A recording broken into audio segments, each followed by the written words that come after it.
Cemented और uncemented hip replacements में क्या फ़र्क होता है?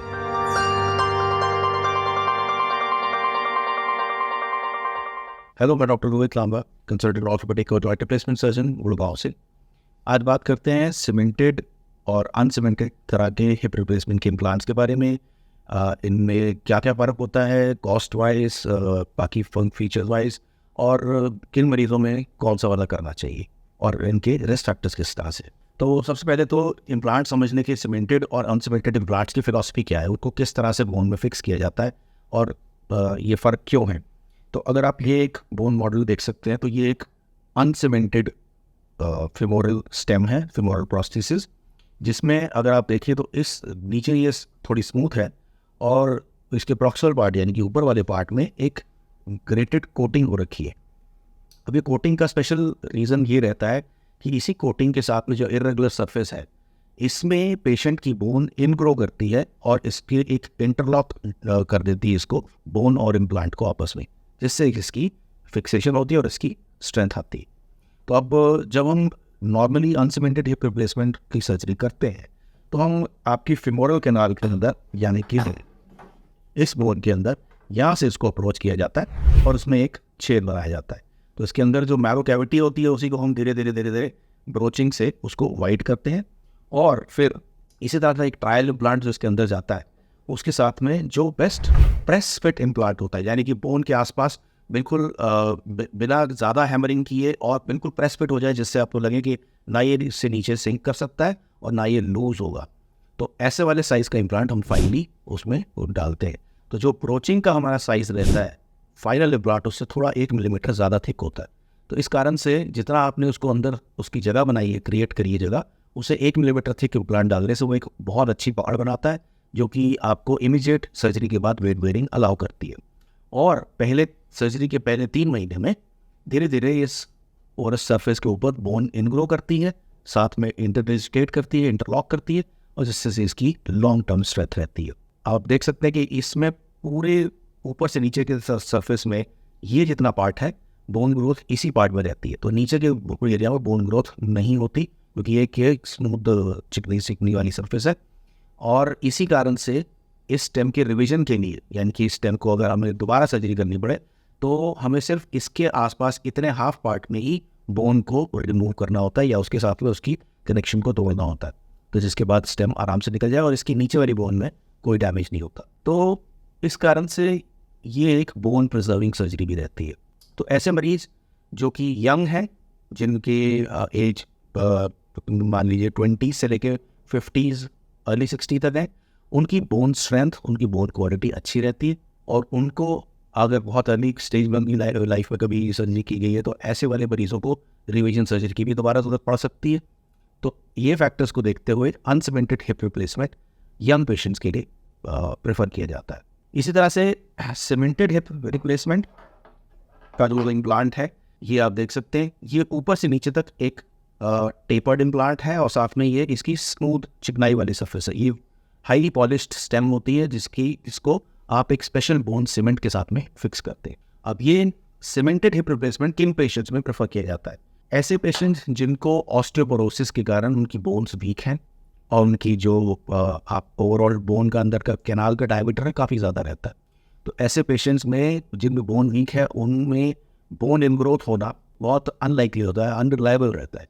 तो ऐसे पेशेंट्स में अगर आप मान की लेट 60s 70s के पेशेंट में जिनमें बोन क्वालिटी अच्छी नहीं है, नई बोन बनने के चांसेस कम है, उनमें अनसीमेंटेड इम्प्लांट डालने के बाद जो स्टेम और बोन का लॉकिंग हो रहा है, जो इनग्रोथ बोन इनग्रोथ से हो रहा है, वो नहीं हो पाता। तो ऐसे पेशेंट्स में उन इम्प्लांट्स का लूज होने का चांस काफ़ी रहता है। इसलिए ऐसे पेशेंट्स में सबसे पहले जिनमें ऑस्टियोपोरोसिस बहुत सिवियर है उनको सीमेंटेड हिप रिप्लेसमेंट्स ही प्रेफर किया जाता है। दूसरी कैटेगरी ऑफ पेशेंट्स वो ऐसे होते हैं जिनको पहले किसी भी कारणवश कोई कैंसर या किसी दिक्कत के कारण उनको रेडिएशन लगी है। तो अगर उनको रेडिएशन थेरेपी दी गई है तो उनकी बोन लाइकवाइज उसी ऑस्टियोपोरोसिस की तरह ही वो वीक रहती है, थोड़ी उसकी बोन क्वालिटी और बोन स्ट्रेंथ, उसमें बायोलॉजिकल स्ट्रेंथ कम रहती है। ऐसे पेशेंट्स की भी बोनी ग्रोथ होने के चांसेस कम रहते हैं, तो इसमें भी हमें सीमेंटेड हिप रिप्लेसमेंट ही प्रेफर करना होता है। इसी तरह से एक और कैटेगरी है जो नॉर्मली भी पेशेंट्स हैं जिनके ऑस्टियोपोरोसिस अभी नहीं भी है, बट उनकी बोन की शेप कुछ इस तरह दी है, उनका कैनाल डायमीटर बहुत वाइड है। इसको क्लासीफाई किया जाता है एक डॉर क्लासिफिकेशन के थ्रू, जिसमें डॉर टाइप सी यानी कि टाइप ए बी सी में सी सबसे वाइड किनार होती है। ऐसे वाले पेशेंट्स में अगर आप अनसीमेंटेड इम्प्लांट यूज करते हैं तो उसमें उसका बहुत साइज़ बढ़ा जाता है, तो कि हमारे पास वेरियस साइजेस ऑफ इम्प्लांट्स रहते हैं, उसमें सबसे एक्सट्रीम एंड का सबसे बड़े साइज़ का इम्प्लांट डालने की ज़रूरत पड़ जाती है। और अगर आपकी ओवरऑल बोनी स्ट्रक्चर, बोनी लेंथ इतनी नहीं है, लेकिन आपकी सिर्फ कैनाल वाइड होने के कारण आपको ये यूज़ करना पड़ रहा है, उस बड़े साइज़ के इम्प्लांट के कारण कई बार पेशेंट्स को थाई पेन की दिक्कत रहती है बाद में। तो ऐसे पेशेंट में भी हम अनसीमेंटेड नहीं प्रेफर करते हैं, ऐसे पेशेंट्स में भी सीमेंटेड हिप रिप्लेसमेंट ही प्रेफर करते हैं। तो ये तो हो गया हम कौन सी कैटेगरी ऑफ पेशेंट्स के लिए क्या यूज़ करना चाहिए। यंग पेशेंट्स के लिए डेफिनेटली अनसीमेंटेड हिप रिप्लेसमेंट, जिसमें अगर आपको ये लगे कि इनको लाइफ टाइम में रिवीजन की ज़रूरत पड़ेगी, उनके लिए डेफिनेटली अनसीमेंटेड। और जिनकी बोन क्वालिटी अच्छी नहीं है रिगार्डलेस ऑफ द एज, उनके में अनसीमेंटेड हिप रिप्लेसमेंट्स। तो इसी तरह से ये हमारी स्टेम अनसीमेंटेड और अनसीमेंटेड थी। इसी तरह से ये कप जो कि आप देख पा रहे हैं, ये भी अनसीमेंटेड कप है, इसकी भी कोटिंग पोरस कोटेड रहती है।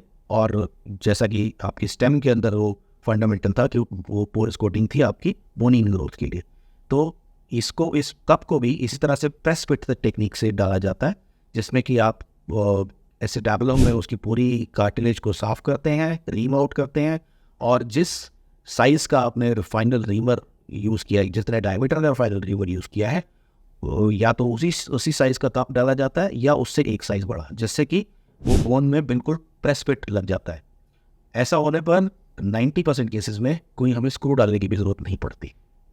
और जिसमें हमें लगे कि शुरुआत में पेशेंट को 1.5 से 2 महीने जब तक बोनी ग्रोथ अच्छी ना हो जाए, अगर उसमें सपोर्ट की ज़रूरत हो एक्स्ट्रा फिक्सेशन की, तो उन ऐसे केसेस में 1 या 2 स्क्रूज भी डाले जाते हैं। बट आजकल हमारी फिलॉसफी में हम धीरे धीरे स्क्रूज को फेज आउट करते जा रहे हैं और बिना स्क्रू के भी फिक्सेशन अचीव कर रहे हैं। इस तरह से ये एक सीमेंटेड कप का एक एग्जाम्पल है, जिसको भी हम यूज़ करते हैं उसी तरह के पेशेंट्स में जिनमें बोन क्वालिटी काफ़ी पुअर है। तो ये भी एक बोन सीमेंट के साथ में अपनी स्पेसिफिक जगह पर आराम से फिक्स किया जा सकता है। अब दोनों का डिफरेंस अगर हम उस तरह से देखें कि लॉन्गेविटी किसकी ज़्यादा है, अब बहुत लोग पूछते हैं कि हम कौन से इम्प्लांट सबसे ज़्यादा चलेगा। तो इसमें लिटरेचर में बहुत डिवाइड है, बहुत अलग अलग ओपिनियंस हैं। एक अगर हम मोटा देखें तो यूके से जितना भी लिटरेचर, इंग्लैंड से जो भी लिटरेचर ज़्यादा आ रहा है, वो सीमेंटेड हिप रिप्लेसमेंट्स को प्रेफर कर रहे हैं। इवन आप थोड़े यंग पेशेंट में भी वो सीमेंटेड हिप रिप्लेसमेंट्स को प्रेफर कर रहे हैं। उनके रिजल्ट्स कुछ इस तरह दिखाते हैं कि सीमेंटेड हिप रिप्लेसमेंट्स अनसीमेंटेड जितने ही लाइफ टाइम भी दे सकते हैं, क्योंकि इम्प्लांट की लाइफ उनके हिसाब से सिर्फ इस पर डिपेंड कर रही है कि आपका बेयरिंग सरफेस क्या है। अब बेयरिंग सरफेस अगर आपका सिरामिक की बॉल है, इस तरह से सिरामिक की बॉल है और एक अंदर हाईली क्रॉसलिंक पॉलीएथिलीन है एसिटाबुलम में, चाहे वो सीमेंटेड है चाहे वो अनसीमेंटेड है, तो इस कॉम्बिनेशन को सबसे कामयाब और सबसे ज़्यादा लाइफ वाला उनकी रिसर्च में बताया गया।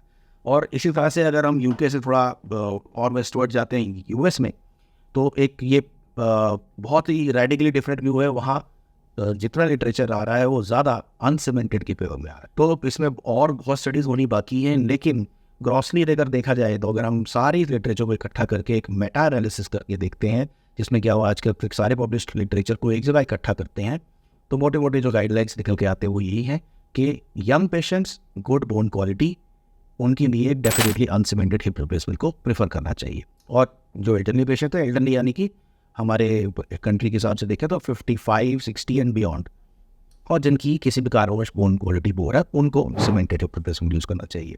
अब एक आखिरी क्वेश्चन निकल के आता है कि कॉस्ट का कितना फ़र्क पड़ता है। जिस कॉस्ट में डेफिनेटली डिफरेंस है। अगर एक हिप के बारे में भी सोचे तो इनके इम्प्लांट कॉस्ट में करीब 30 से लेकर 50,000 तक का डिफरेंस यूजली पड़ जाता है।